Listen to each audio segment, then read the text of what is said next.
HCHB is proud to sponsor the Last Visit First podcast, which explores the complex issues faced by today's home health and hospice providers. In the spotlight today, Chief Revenue Officer Hannah Pearson, explaining how HCHB uses technology to connect people.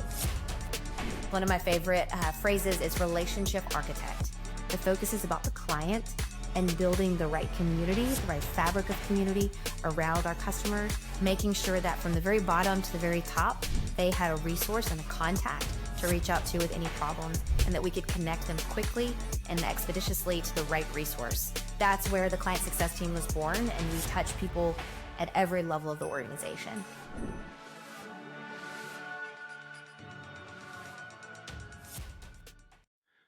All right. Well, good morning, everyone. Welcome to the Last Visit First podcast. This is our episode number 6. Happy to welcome Alex Mauricio to the podcast. Alex is the president and CEO of Bristol Hospice. He's been at the helm of one of the nation's largest hospices for quite some time, and we'll let him give the story. He's got a great background in strategy and leadership. I think he came through the private equity side of investing in hospices and took over as the leader of the hospice.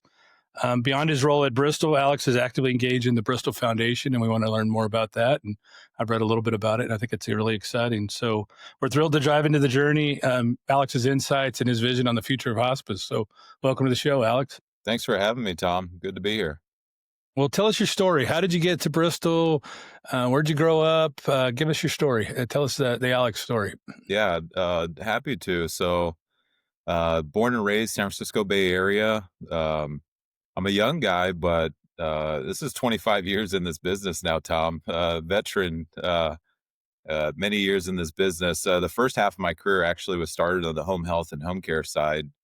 And I had the privilege of working under my mom for many years. She worked for a big national player here in the Bay Area. And she did that for 15 years as an operator. So the story I like to tell everyone is I was free labor for many years. So she put me to work, and anytime school was out or summers were here, certainly she put my sister and I to work, and we did everything, Tom.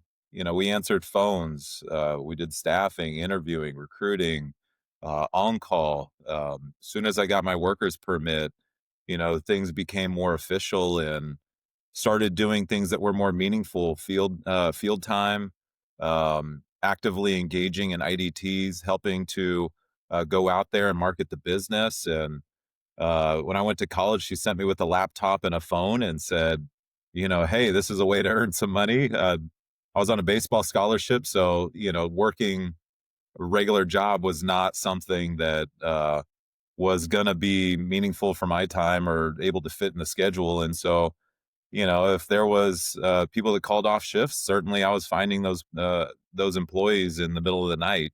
When I was home, and there wasn't somebody that can go out, guess who was going to sit with that patient? It was me. So I felt like it was a good journey, and certainly the last 14, 15 years exclusively in hospice, and I've loved it. I'll never do anything else. It's just been a meaningful transition to go to hospice. That's really awesome. I didn't know that story. That's cool. So grew up free labor and then it turned into a leader. So that's pretty awesome. So when did you take over Bristol, and explain that story? How did that happen? Yeah. So it was end of 21 into 22. I got connected with Hiram, and he was an awesome, well-respected leader in this business. Certainly everybody knew of Bristol. I was watching from a competitor hospice that was in Salt Lake City as well. And so was very familiar with Bristol, familiar with their growth story. They had been on this incredible journey for a number of years it was like 17 through 21, where they acquired nearly 30 businesses during those years. So they expanded into many, many markets. And I was watching from afar, doing something on the opposite. I was focused largely on de novos with the company I was working with at the time. And when I met with Hiram, the thought of doing de novos as well as building out same store was something that was very attractive for him and the board. And they said, look, we've been this M&A machine for the last few years, and it's been great because we've gotten into a number of new marketplaces and are serving communities that we're really excited to be in. but we want to focus same store and bring the de novo path to it. And I had did a number of things over a number of years. I cut my teeth on the hospice side with Kindred Hospice before they rebranded back to Gentiva. I was there as a legacy Kindred guy, and so doing de novos, M&A, integration of businesses was very comfortable with all of it. Because if you go back to those early years when I first started with Kindred, Paul Diaz was the CEO at the time and was a bit visionary, in the sense of wanting to pursue the continuum of care. And so I was in the San Francisco Bay Area, and we had home health, home care, hospice. There was 30 skilled nursing homes that Kindred owned at the time when they were still in the skilled nursing home business. There was an LTAC here in the Bay Area. And so I was very familiar with all lines of business and had an opportunity to meet a number of different great leaders. I feel really blessed to have been working under a number of leaders: Chris Gerard, Lee Nunn, Chris Mitchell, Mark Hunt. Then the Gentiva deal came through in 2014. And that's when I met Cosby and Dean Johnson, Paul Verhoeven, Damian Weston. That's where I met my current chief clinical officer, Melissa Broadway. I mean, I was just blessed with so many great leaders and talent over those years, and met a ton of great people across the country. And so I knew hospice was where I wanted to be. And so I took a role, post the transition with Humana and Kindred and Curo, with that competitor in Salt Lake, and then joined Bristol, as I mentioned earlier, to kind of bring that de novo world to their book of business. Oh, that's really cool. I didn't realize that you knew all the people that, I mean, that's like the industry's leaders in hospice right there. You know them all. That's cool. And Cosby will be happy you shouted him out, because he always likes to get shouted out. He's leading the biggest hospice, man. He is. He's a great guy. I've known him for many, many, many, many years. But yeah, for sure. Tell us about Bristol. Tell us what's size, scale, brag about your company a little bit. You guys have grown a ton, I know, and super excited to hear about it. Yeah, we've grown incredibly. It's been such an awesome journey. When I joined in 22, we were just north of 4,000 patients, and the stat I've been sharing a lot. It's our 20th anniversary next year, Tom, and had an opportunity to visit Christie Franklin, our founder, in the Woodlands a few weeks back to record some stuff for next year's rollout of that. But the stat I've been sharing lately, it took us 16 years to get to 4,000 patients ADC. In the last 3.5, we've grown 4,500 patients. And so we're tracking to finish this year, maybe about 9,000 ADC. And that's been largely all organic. We've done some tuck-in acquisitions during my time here. We did a larger one right as I was joining in Texas, but it's largely been organic, same store, de novos. We've done close to 30 de novos now at this point during those years. And so it's been incredible. This organization is a historic organization. Like I said, 20 years next year. And when I got here, I certainly knew some of the people and knew of the company, but I was really impressed by the specialty programs they had, the commitment from the board on the quality of care, and the concentration of focus to deliver something unique to the communities they served. And so as we were engaging with Hiram and then ultimately met the board, it was really nice to see that total involvement and that commitment to a well-rounded organization versus everyone hears the growth stories and the numbers that we talk about, but that commitment to total care, meaning the patient, the employee, the referral sources out there that are entrusting us with patient care, and we're that recommendation. It's really unique, and it's been a real privilege to lead the organization. That's cool. I follow you on LinkedIn, and I saw the post that you did around going to see Miss Franklin. Tell me about that. It had to be an awesome experience for you. It was Christie and I, since I joined, Christie, her and I talk maybe once a month, and that's been a real privilege. Hiram joined the board when we formally announced. I didn't join the organization knowing I was going to be CEO. So I know internally they thought that. I don't know if that's out there externally, but that wasn't the case. And so, Hiram from the very start said, "Hey, look, Christie Franklin, some of the other leaders that have been a part of this organization, I want to invest in you and make sure that you have the historical context to what this organization's about." And Christie was somebody that I talked to really early on a consistent basis. And I was just amazed by the wealth of information that one person could have. And she's so caring to hear the stories that why we did certain things as an organization, from the color scheme to the logo to what the bridge means and the bell and all the things that came when she had this thought of this organization. Was really cool to see that. Plus, her relationship with NHPCO over the years and what she did on behalf of some of the communities that they entered, either in a CON marketplace or just starting a new program. I mean, she started in Merced, California, of all places. And I love Merced. I'm a Bay Area guy. So, Merced's an hour away from me. I know that market greatly. But to hear the stories why she went to certain locations and the impact she wanted to have was something incredible to hear. And, not many CEOs, I think, in their current role get a chance to know those stories. And so Christie's meant a great deal, just her guidance and the history of the organization. And so going down to see her for the first time, meeting her in person, uh, was really, really a treat for me. I know that she was thrilled to have us and host us and share some of the stories, but I felt really honored and privileged, to be in her presence, and glad to see she's doing well. And, she's had some things over here health wise, but she was in great spirits. So awesome visit. Yeah, it looks like you took a big camera crew into her house, so I bet that was fun for her. But yeah, I'm looking forward to watching that next year when you guys release the 20th year celebration. That's really cool. And to live 20 years in hospice there's not a lot of companies that do that, especially that stay kind of together with the core of the mission. Well, speaking of mission, hospice care requires balance in the mission and margin. And how do you make decisions that honor both patient dignity as well as keep the board happy and give yourself the ability to grow? How do you balance all that, Alex? Is there Yeah, secret sauce there? that's a great question. We're confronted with that all the time, and certainly you're in an organization, and that's something very much at the forefront of your daily thought. But I found over the years what's been proven in this business. Number one, change is constant. But number two, if you're focused purely on the yeah, if you're focused purely on the results, that's hard to lead through. So like what I've shown over the years and what's been proven to me is that the investment into people, um, that relationship, that's the most meaningful thing that you can focus on.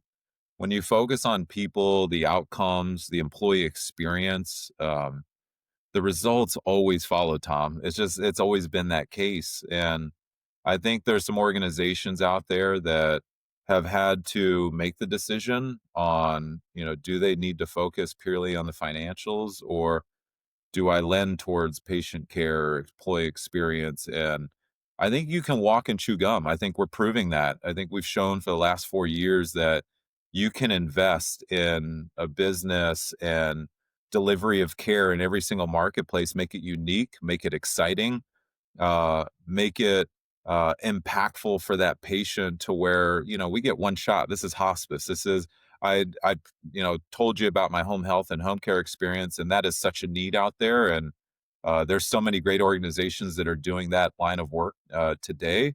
But hospice, when I got in, it really showed me and emphasized, man, you get one shot to do this right. And so you have to get it right.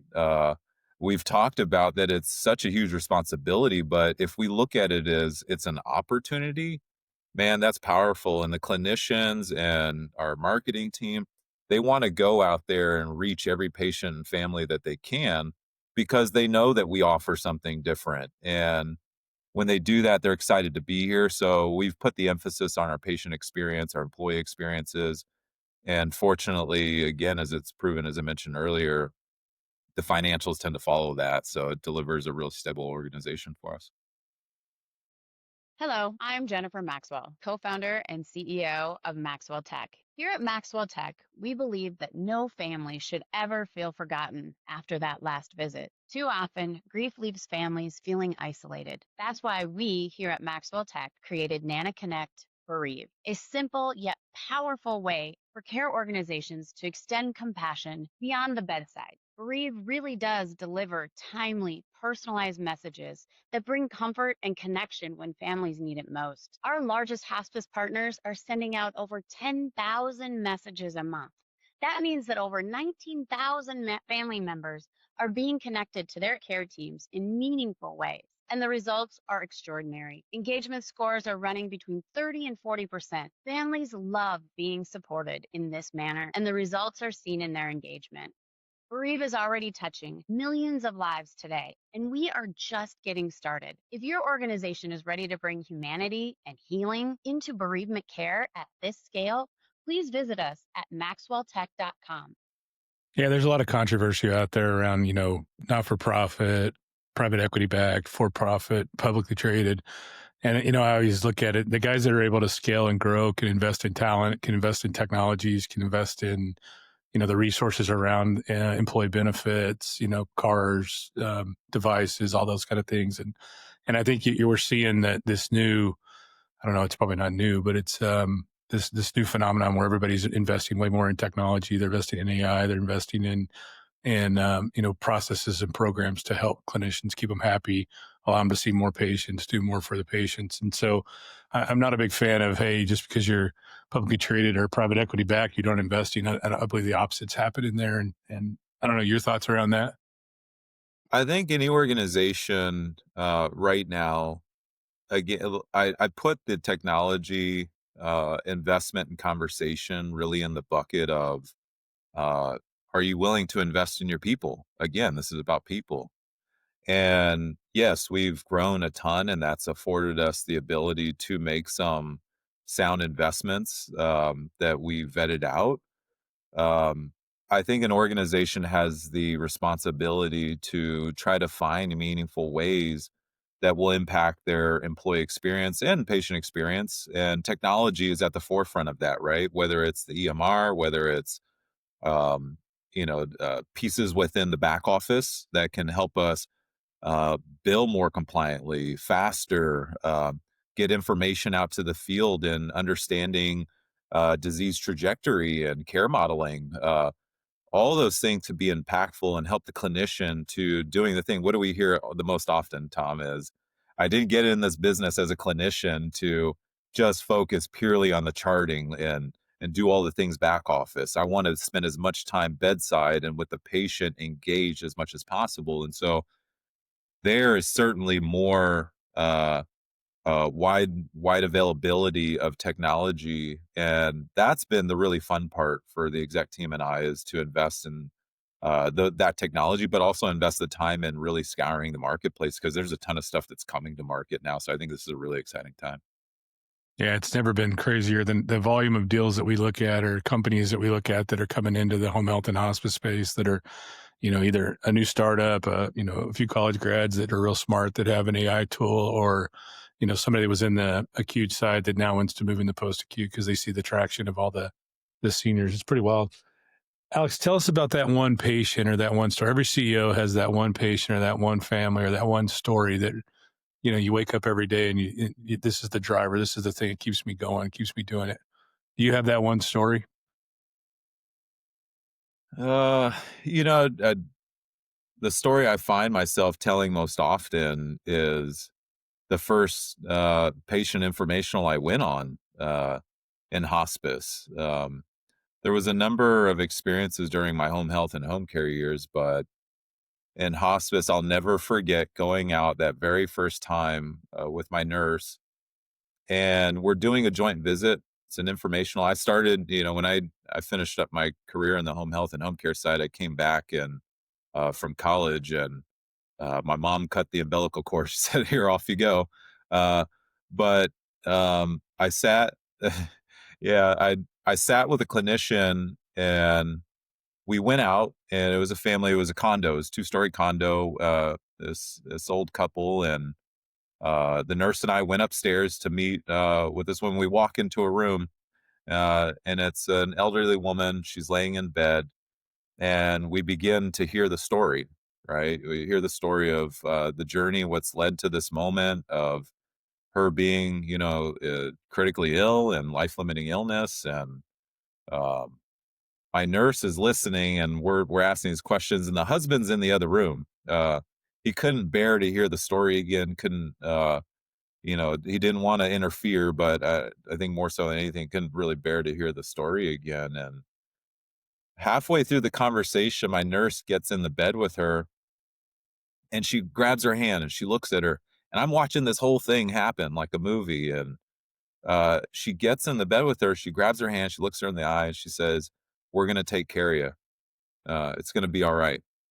And I've told that story many times, Tom, and it makes me go to a place where I can get emotional about that every single time. It never gets old. And that coming out of that experience just changed me. It's like a drug. You got addicted to that feeling of, wow, like we really are doing something, because the feeling, you could just feel the anxiety from that woman just like melting away. And walking out of that room, and she grabbed me by the hand. She said, "Mister, come here." And she, I came to her, and she was just like, "I thank you so much for coming by, you and your nurse." My nurse's name was Evelyn. I'll never forget her. What an incredible nurse here in the Bay Area. Uh, and she just said, "Thank you. Thank you for coming. I know you're going to take great care of me, but I know you're going to take great care of my husband as well." And as we're walking out, the husband's just like, "Thank you for coming. Thank you. Thank you so much for your guidance. We can't wait to sign up for service."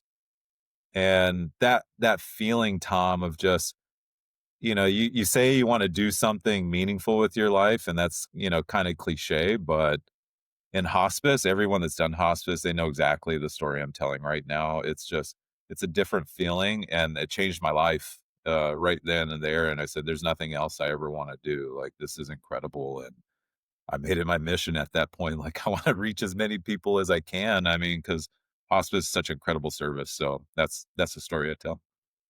That's cool, and thank you for sharing that. It's wild. It's the worst. I always say probably the worst day of any hospice patient's life is the day that the physician finally has that conversation with them, right, and says, "It's time for you to, go into this not curative care and just treat your disease and live in a comfort." And it's that's probably the hardest day. It's the hardest day for the family, the hardest day. I mean, of course, when the patient passes, it's really hard. But now you're dealing with, okay, I know I have 180 days or less to live, and we're dealing with that. And so it's a great story. And we're lucky. We created a product called Nano Bereavement. You know about that, and we see those messages come back from family members. That one that always gets me was a lady said, she sent a message back to one of our customers and said, "The social worker convinced me to get in bed with my husband. He died in my arms." And then she goes on to say, "I looked out the window and the fountain turned blue. I know he was in heaven." I mean, like, you can't beat that, right? I mean, those are the best stories in the world. And when we make those every day all over this industry, but we don't get to share them as often as we want to. So thanks for sharing that. That's really cool. Bristol's expanded into a lot of different programs. Tell us about some of the programs you guys are doing, whether it's palliative care or pediatric hospice or some of those, and explain what they are and then kind of why. What's the mission there to expand to these other programs?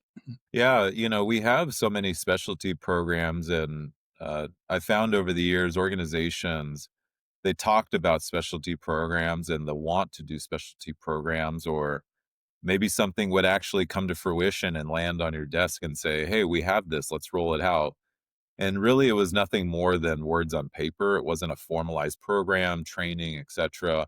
So when I got here, one of the things I was most excited about was to learn about all the different specialty programs, because I heard about them between Bright Moments and Sweet Dreams, the Bristol Promise. And these were all programs that were intended to impact patients at bedside and really deliver something meaningful that was actually something that they were investing in. And so I took kind of those core specialty programs as well as our We On Our Veterans program. That's something I know many organizations are signed up for and contribute to, and veterans are core focus to what we do here. It's my favorite. Yeah, it's such an incredible program. I have stories there, serving on the board there, but um, for us, we've expanded, yes, from an organizational footprint in terms of number of programs nationwide, but we also expanded our specialty program look. So we have a program called Breathe Easy that's focused on our COPDers, and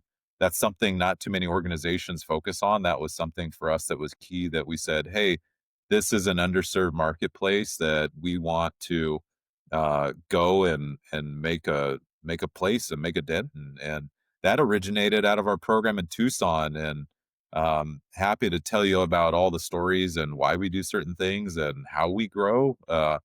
But visiting programs and being in the marketplace, being shoulder to shoulder is core to that. And that program originated out of Tucson with one of our respiratory therapists on staff. And she said, why don't you guys do this? And here's something that I've thought of. And we sat in a room, locked ourselves in a room, her, our chief clinical officer, and our marketing team, and we branded it. We had a kit developed quickly, and here's what a patient profile looks like, and here's the benefits and outcomes to the program, what we do.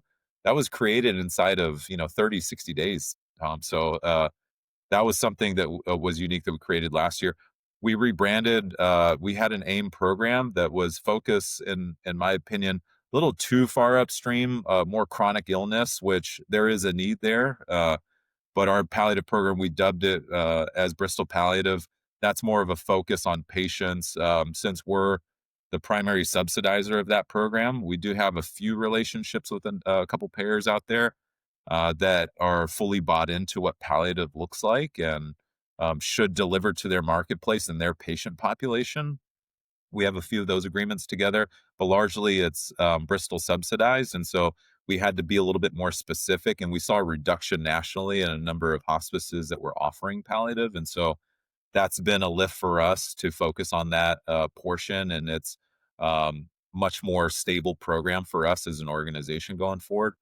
Um, and so those are the ones that we focused on primarily. And then, of course, just within the last 6 months, we started pediatric hospice, and that is something that was near and dear to my heart. And I don't know if you have kids, Tom. I have two little ones, and they're the joy of my life. And as I started going community to community, I realized there was a gap in pediatric hospice. And it's something that my wife and we've talked about for a long time. So, it's kind of the mixing of personal and business. Her and I, since having kids, we want to contribute, whether it's through our church and our community, just ways to engage with the youth. And that's had a real impact on us. And so I approached her and I said, hey, do you know anything about pediatric hospice? Like, what's your thought there? And, we prayed on that. We talked about it, and I had to get to that place internally, just with making sure that I'm aligned the right way and not just doing it for any sort of business purpose, but this is an area I really want to be. But I know externally as a business, when you run a business and you do something, people automatically make the assumption it's for business gain, right? And that was not the existence and the origin of that. And so I went to the board, I went to my team, and I said, hey, this is something I'm really interested in. Are you all? And the board was well receiving of that. We have a board member that has been involved with pediatric hospice for a number of years.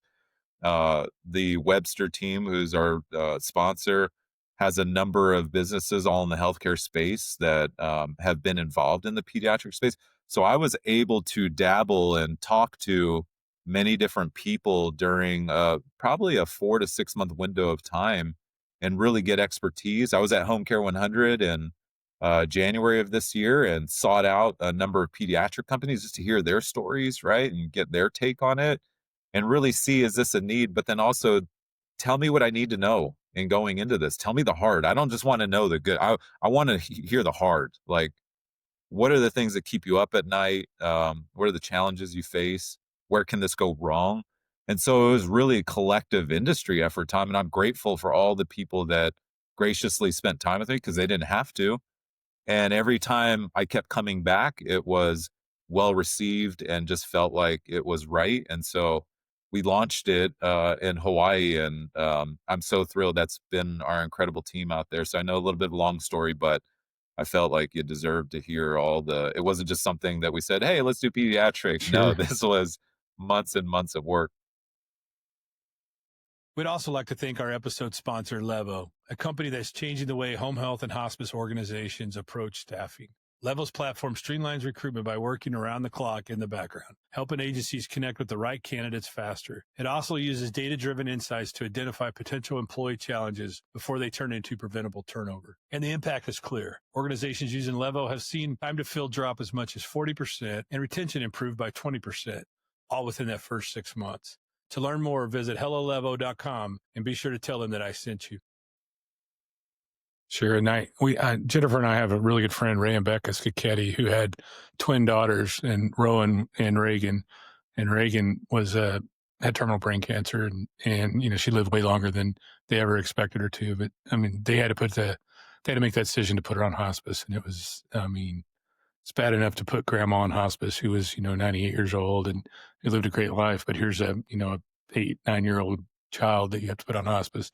It's tough. And so the people that are doing that are absolute super angels, not just angels, but super angels. Because, and there's a calling, there's a certain nursing calling for, nurses that want to take care of those patients in those situations. And it's super powerful. So thanks for doing that. And, just shout out to our industry. A lot of people that are listening to this podcast are in this industry, and it's unbelievable how many people go to Home Care 100 or go to these conferences, the Alliance, and how many people share. That's the one thing that I was amazed with when I was on the acute side. Nobody wanted to share their secrets, or they didn't want to share what they're doing or what they're building and what they're working on. And it seems like our industry is so collaborative. And you named a lot of them, Chris Gerard's and April Anthony's and David Curtis's and those guys. But everybody shares, and it's competitive, of course, but there's still more patients that need care. And back in the day when April and I were building Home Care Home Base, and, people would ask her, like, why are you sharing your technology with everybody else?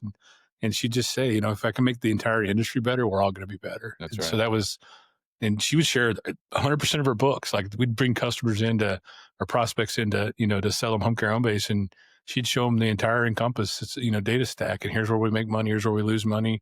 Here's where we're investing, and all those kind of things. And it always blew my mind, like, how much people are willing to share in this industry. And it's, it's a really unique thing in our industry. I think, even vet clinics, I've done a lot of work in that, and the OBOT space. People aren't as collaborative as they are in this industry. It's pretty wild. What do you see the biggest challenges facing hospice are today? Is it staffing? Is it financials? Is it culture? Is it post-COVID? What do you think the biggest challenges are for us? Culture is such a talked about subject. The easy one is regulatory, right? We're all dealing with that, which is why I think, to our last question or comment around just the sharing, I think we're all feel, the pinch of the government and, the pieces that come its way. But I feel really good from that standpoint. We've done a number of different investments that have been really meaningful for us to be in a good spot, go to sleep every night, and know that absolutely the connection between wanting to do good and knowing that we're doing good in terms of the documentation and crossing every T and dotting every I, we feel really good about that. And so that's not necessarily a concern for me, like maybe some of my peers, but culture for us. That's the thing that we talk about. I have a weekly call with my VP of HR. And the one thing that we stay constant on is people. Just tell me about our people. How are we attracting and retaining talent? That's my number one focus every single day. I've always said, if we can win the talent game, we're going to reach whatever growth goals we want or do whatever we want to do. And so culture and people for us, Tom, is our most significant focus on a day-to-day basis. And how do you measure that? Of course, you're using your ears more than you use your mouth. You're listening to what people say, but how do you measure, the quality of your culture, or the especially as big as you guys are. And, one of the challenges everybody runs into is as you continue to grow, it gets harder and harder to identify that one nurse. I always think back to when I was at Home Care Home Base back in the days, and I got on the elevator and I pushed, floor number 7, and then I asked 2 people in the elevator what floor they were on, and they were like, "We work for you, Tom. We're on floor number 7." And I'm like, it hit me really hard. Like, oh my gosh, we've gotten so big. I don't know everybody on the team because I knew everybody in the whole team. And once we got to 200-300 people, you start going, wow, how did I forget you? And that really struck me. Like, we're getting so big. I got to figure out how to do more to get involved in the culture. So how do you figure that out, Alex? I mean, you can't be at every branch every month. So how do you get to that? Yeah, you definitely can't be everywhere. I'd like to replicate myself and, be super dad, super husband, and super, CEO and do all those things. But unfortunately, we're not there yet with technology. So for me, it's a number of different ways in intentional engagement. Okay. So we track it, of course, with turnover. We track it each year. We do engagement surveys and get our scores there and see how we're doing. And we're moving the needle there ever since we've taken the organization. So I feel really good about that. But then also it's just the feel as well behind that. So we intentionally each month, my exec team, they humor me and they've signed up for this, but I told them when I got here, I believe in transparency. I believe in culture, not just talking about culture and the missions on the wall at the corporate office. We want to live this. We want it to be a living, breathing thing. So that's intentional engagement. So I want to have monthly town halls with every single department at the organization every single month. And we're just going to start that. It's a culture of transparency. It's a culture of engagement. And if you're not intentional about it, somebody is defining your culture for you. And so for us, we really want to grab that. That's something we want to be active in. And so the town halls have been really incredible. And so you get the questions, early on. I think back to 22 and we're starting those, lots of questions pinging here, there, everywhere.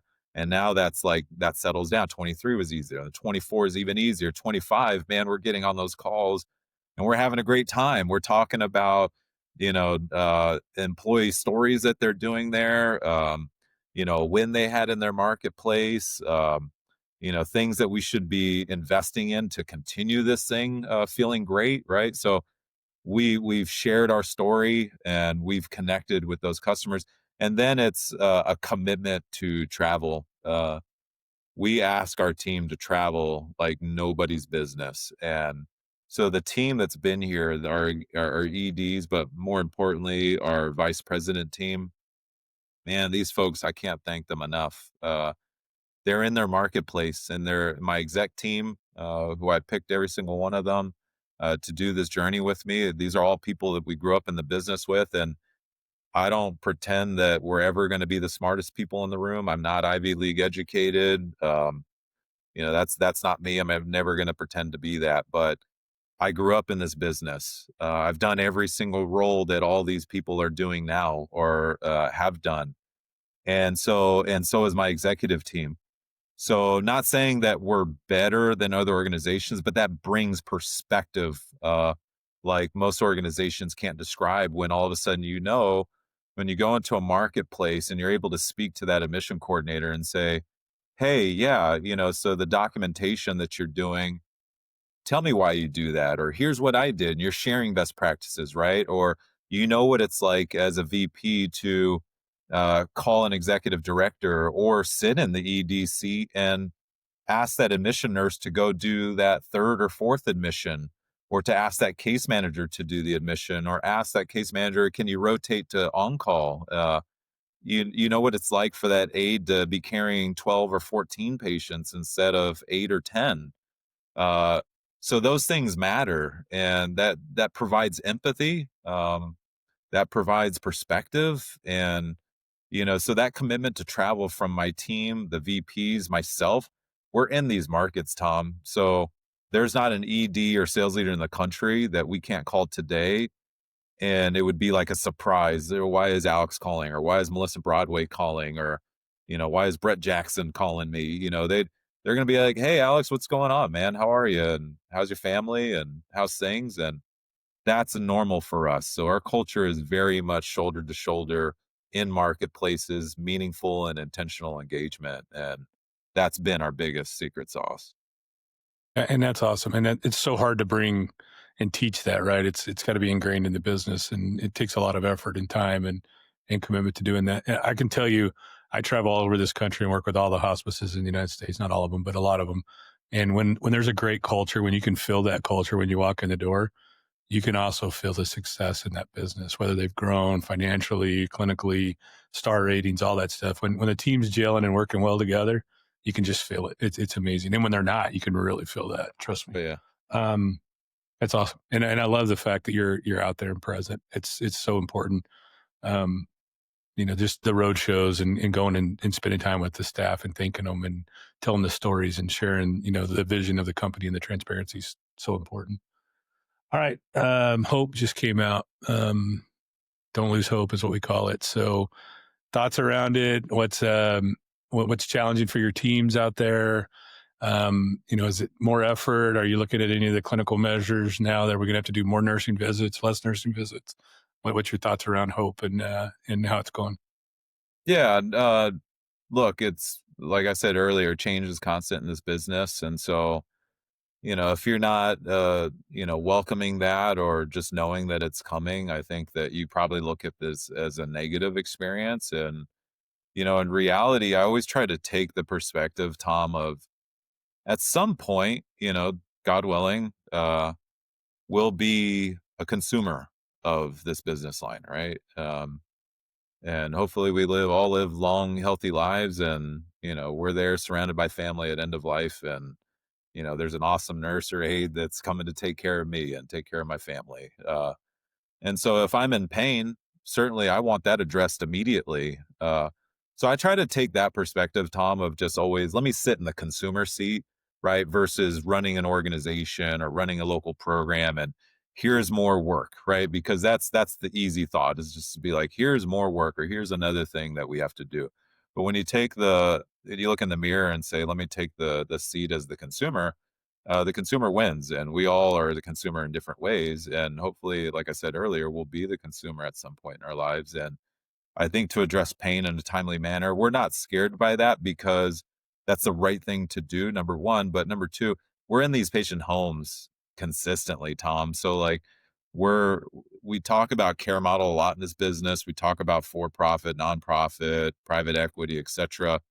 We're a business that heavily invests in our care model. And so this is not something that's going to be like unique to where it's more work or we can't handle. We're excited about getting this because we feel like this is going to continue to separate, maybe some of the ones that aren't doing it right, and going to really highlight the ones that have been leaning into care model and patient employees.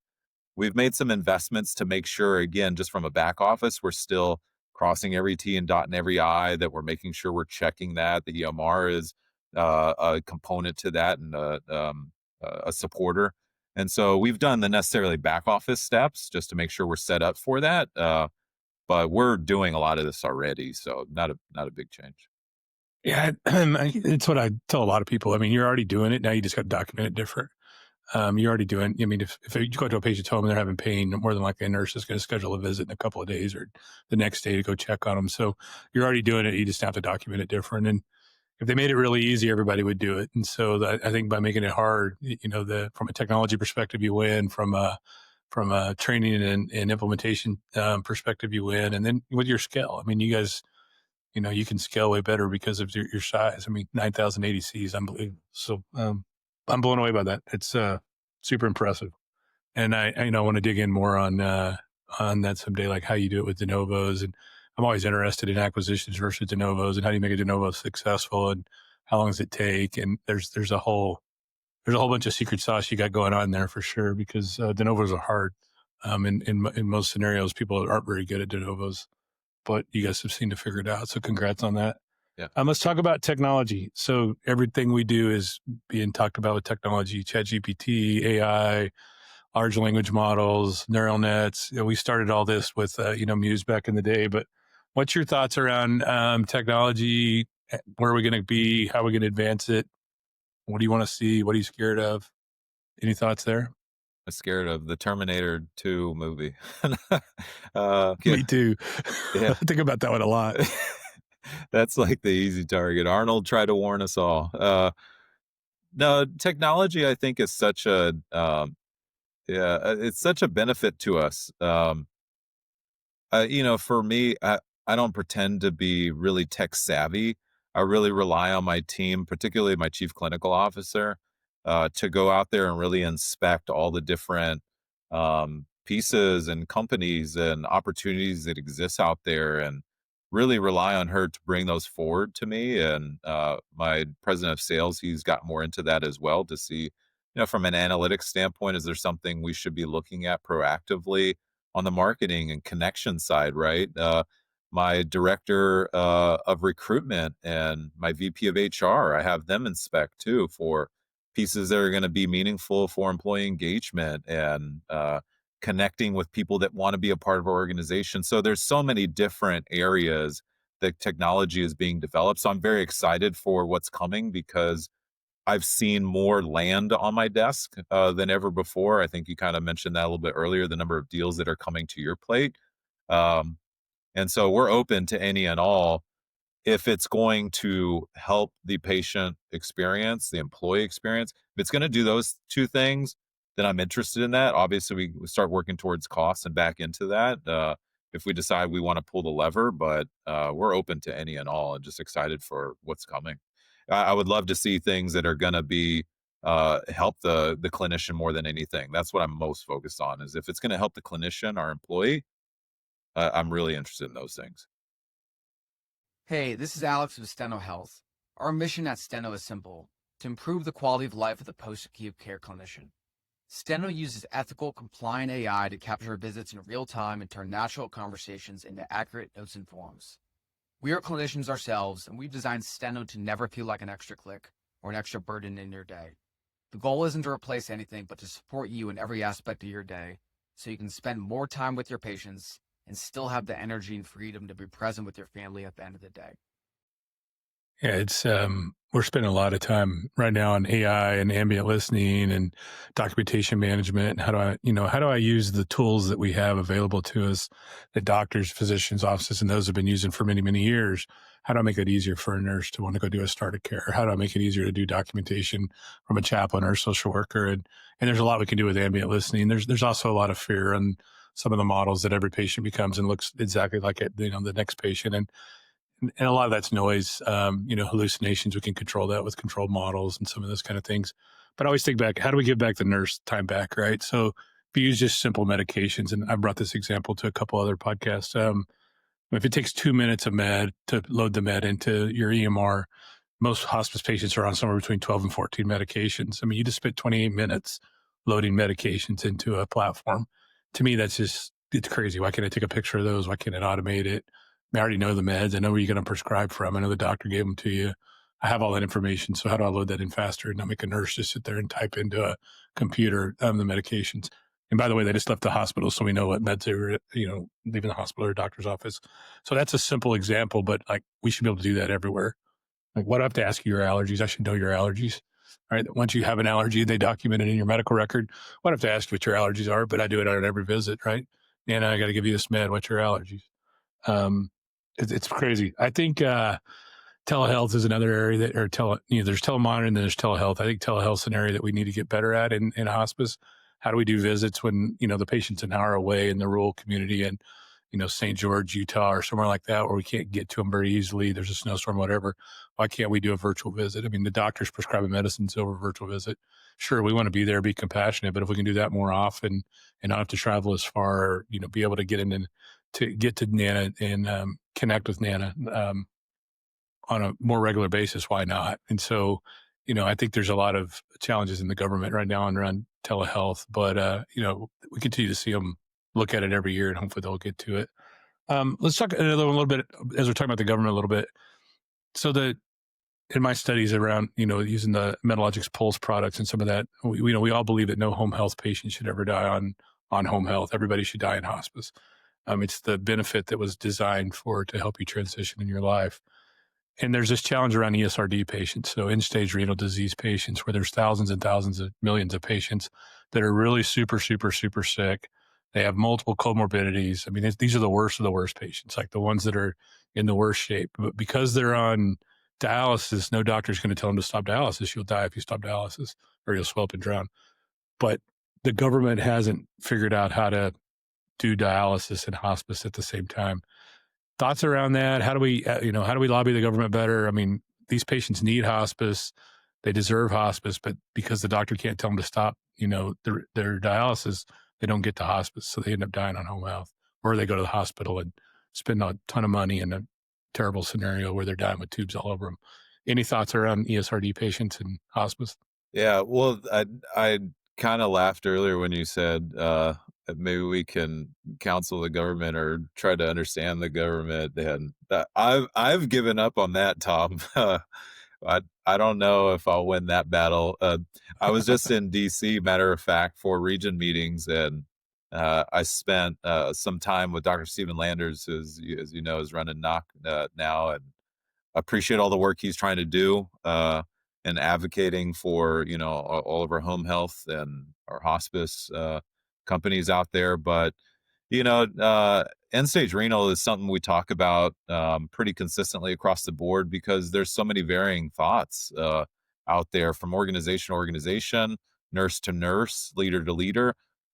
So last year I invested, and it was one of the greatest decisions I made, investing in a national medical director.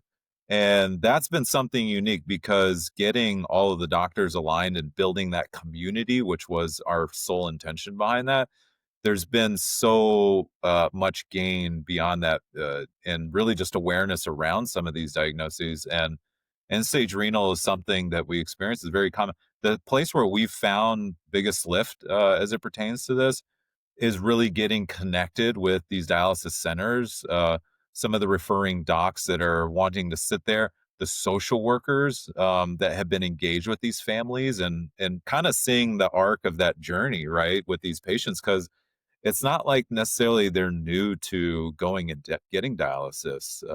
They've been going to these clinics or to the hospital for months and months, sometimes years.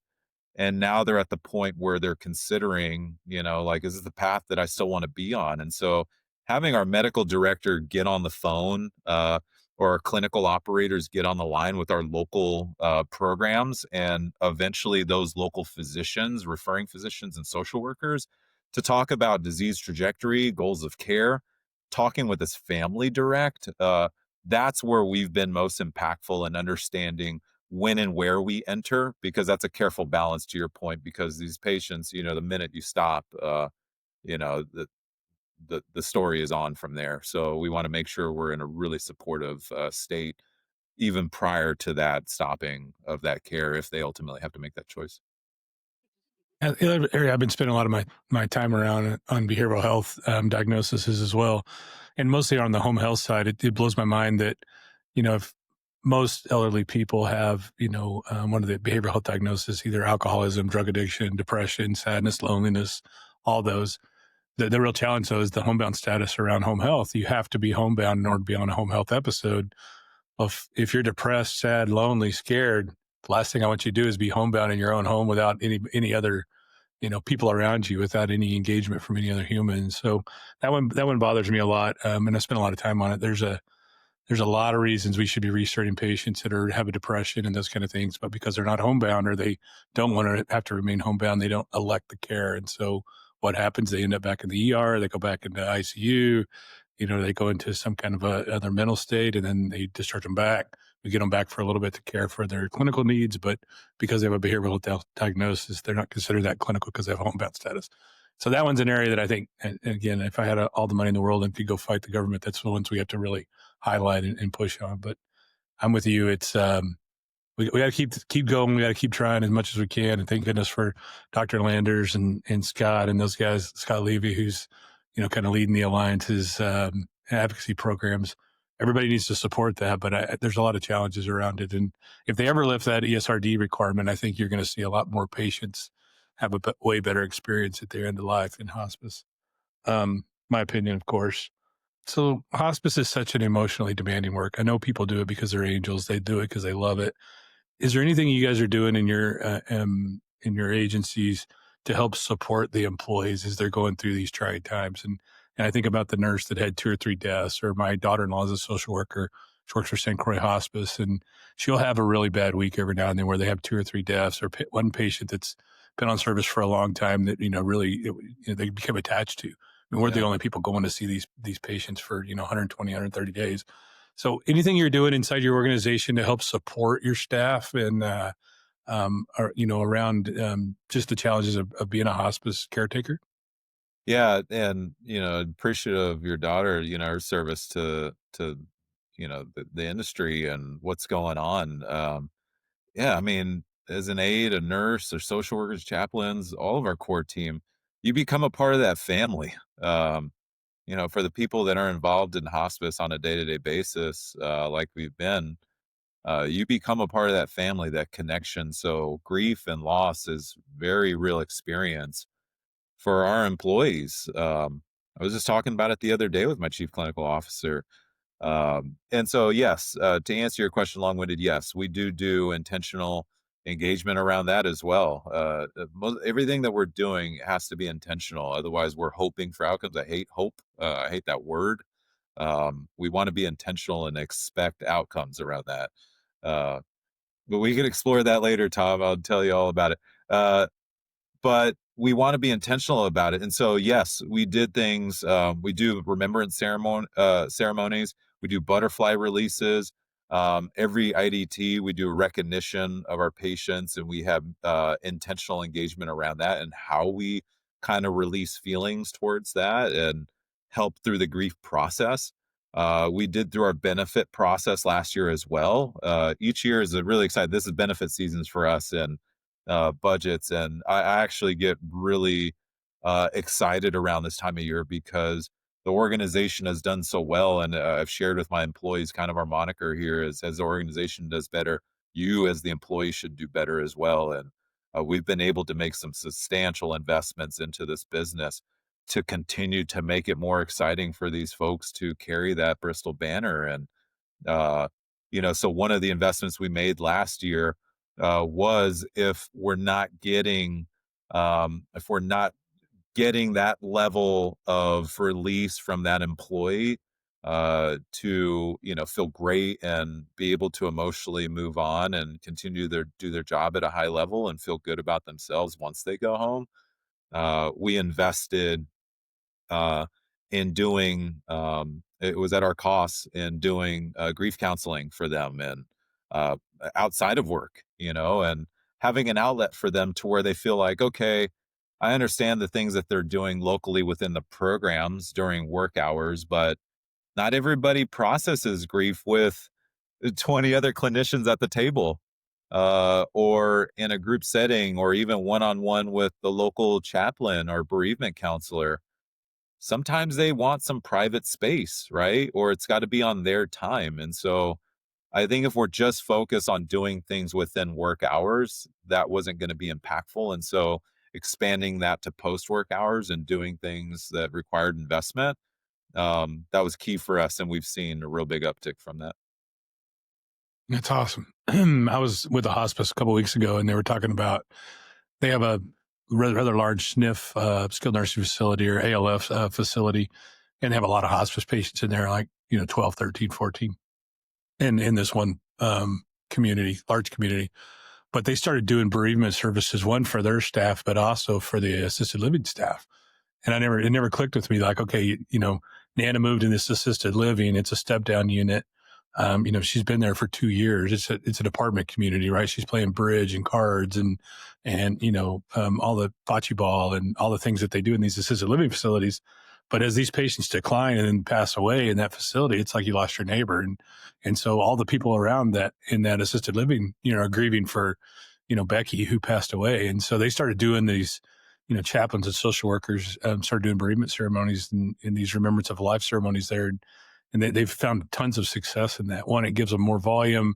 They're providing more things to the assisted living, which the assisted living wants them to be the hospice of choice. But it also has, really changed the way that they, interact with that community at the assisted living. I thought it was amazing. And then their employees as well. And so they're bringing a ton of employees. Anybody that's ever seen, Becky, who passed away and wants to come to this ceremony, we're going to, one, pay you 2, give you time off or your time to go do that. But 3, also, make sure it's intentional. And I thought it was pretty interesting that, they've done that. Let's talk about this. You brought up this We Honor Vets program, and, I was a vet for 10 years. So you're super proud of that one and spend a lot of time supporting veterans and veteran communities, whether it's the Folds or others out there. Tell me about your program a little bit, brag about it. You said you were on the board of the We Honor Vets. So let's talk about that a little bit, just because it's something I'm super passionate about. Yeah, we've moved to have that focus on all of our programs. A number of years ago, there was a program that reached level 5, We Honor Veterans. It was one of the first, and that was going back to 2017, 2018, I believe. And so we've been on this focus internally as an organization to get every program to level 5. Number one, start the program, make sure you're committed to that. That's the easy part in my mind. But then actually taking the steps to proactively, again, and intentionally move through to getting level 5. There's no reason why you shouldn't. You're doing most of these steps as it is anyways. So to make sure that veterans that have served our country receive the highest level of care and be connected to that mission as well, that's a no-brainer to me. You mentioned I did serve, so in the Bay Area, we started, this was, I think, 16 or 17. We started a local Bay Area chapter of the We Honor Veterans program. And it originally started East Bay Hospice Veterans Partnership Committee. So there's the word jumble for you. But we were connected and we were connected with the VA. They were a large sponsor to the program. So we used to host meetings on campus, and I was a part of the original founders of that organization. And one of the greatest honors of my life, Tom, I tell this story, and this one gets me choked up as well. Every year, it was a big campus, this local VA. It's in Martinez, California, so 20 minutes away from me. We used to host meetings every month with all competitor organizations that are coming together to serve the veteran community. And on that campus, they had outpatient clinics, inpatient. They had a big, activity area. They were doing rehab, primary care. I mean, there was a lot going on at the VA campus, large campus. And every year in November, of course, we'd celebrate Veterans Day. And it was a big celebration. All the organizations would come together and sponsor music and food and just have a great time. And again, honoring our vets. And in the inpatient center, there was always veterans that couldn't make it out to the activities. And so when I say and tell the story of like one of the greatest honors of my life, I wasn't a veteran. I didn't have the courage to serve our country. And so I pay great respect to all the veterans that serve, men and women, all different branches. Such a great honor. And so, my mission to serve was through, serving them. And each year we would have the Boy Scouts come attend, the events and the activities. It was great. We'd do pinning ceremonies and certificates. And so I would go as the president at the time, the chair, and I would go room by room with the Boy Scouts, maybe with 1 or 2 other staff members. And we would go to veterans that couldn't make it out to the event, and we would pin them and, offer their certificate to them and for their branch of service, and families would be there. And you would see when we'd walk in the room, Tom, I kid you not, eyes would just light up seeing the Boy Scouts. We'd pin up the veterans that, advanced ages, really sick. They would scooch themselves up in their seat and, they would salute the boys. It gives me chills, Tom. But just to see that and be a part of that awesome. In some way, it was incredible. So yeah, it's the least that we could do for the veteran community. It's awesome. And I think if you're a hospice and you're not trying to get into the We Honor Vets 5-star program, there's a problem. I mean, it's not hard to do. I mean, there's a lot of work around, clinically, you got to track who's a vet, how do they want it, and how do they want to, if they want a pinning ceremony and what service they want. And when I was active in the military, we used to run the honor guard. And I worked at the VA or at the hospital in Corpus Christi, and we ran the honor guard. And I bet we did there was 100 of us that were on the honor guard. I bet we did 150 funerals a month. And that is such an emotional thing. Even if a guy served for 4 years, 60 years ago, he still remembers it. I promise you. And he still wants to be honored. And so it's a cool program. So I'll tell you, thank you guys for what you do there. Yeah, I'll tell you too, Tom. Like I mentioned, I was in DC for region meetings, and we always do group outings and activities just to spend some time with team a little bit outside of work. And the team, we visited Arlington National Cemetery, and man, what an experience to do that and just see, you know, man, it just takes you to a different place, man. And it's sad yet beautiful, and so much history, and um yeah, can't say enough about it. So yeah, our veterans, man, they deserve the best. Thanks for that. One of my hardest days of my lives, but one of the greatest days of my lives was our unit actually helped put the flags down for the 4th of July at Arlington Cemetery. And like, I'll tell you, those first 10 steps walking, they give you a big handle of flags that you got to carry. And those first 10 steps might've been the hardest 10 steps of my life. Just walking in those gates thinking I'm about to put a flag on, here's a veteran that's in the Arlington Memorial Cemetery that didn't make it, but it was so cool. I mean, it was, when we were done, it was like one of the greatest moments. And back then, this was in the 90s, we didn't have cell phones to take pictures, but we have a few pictures that we took of us doing that. It was pretty cool. But those were the hardest 10 steps. Walking into that gate to start putting flags down was unbelievable. All right. Well, we're about out of time, Alex, but I always have this last question I love to ask, and then you can ask me any question you want. But looking ahead, Alex's time's up at Bristol. What do you want people to remember your legacy as? What do you want them to remember Alex for? Man, the legacy question. Maybe that's 50 years from now too. I know, I'm 41, Tom. The legacy question. Man, that I paid it forward. That I contributed and did my piece. I feel like I'm a steward, of this organization.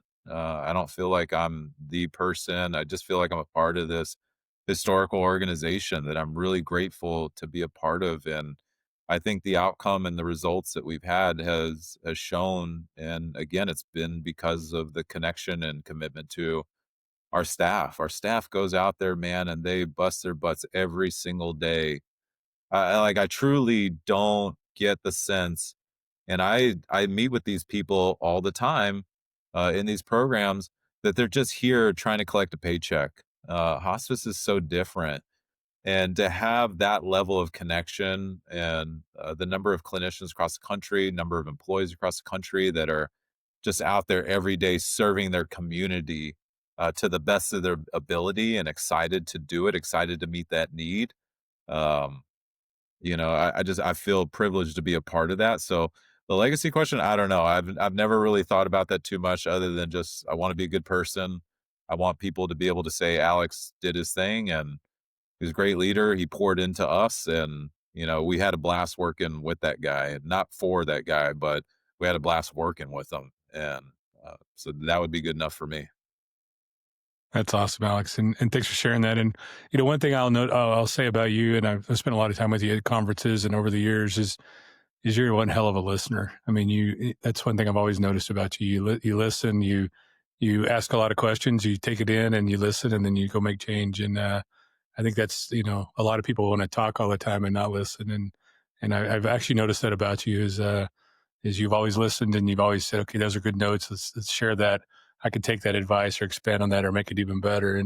And you should be super proud of that. So, well, thank you for your time today. It's been an absolute pleasure to sit down and chat with you. Bristol's lucky to have you. I think everybody at Bristol knows they have a good leader that cares, is compassionate, and is ready to serve, whether it's veterans or geriatrics or even the pediatrics. So thank you for what you do. And I really appreciate you coming on the podcast with us. Yeah, appreciate you, man. All the work you're doing out there. You've been involved in a ton, and have such a great reputation. So I got a ton of respect for you, man, and your contributions to the healthcare arena. So anytime, it's good to catch up with you. All right, talk to you soon. Thanks, Alex.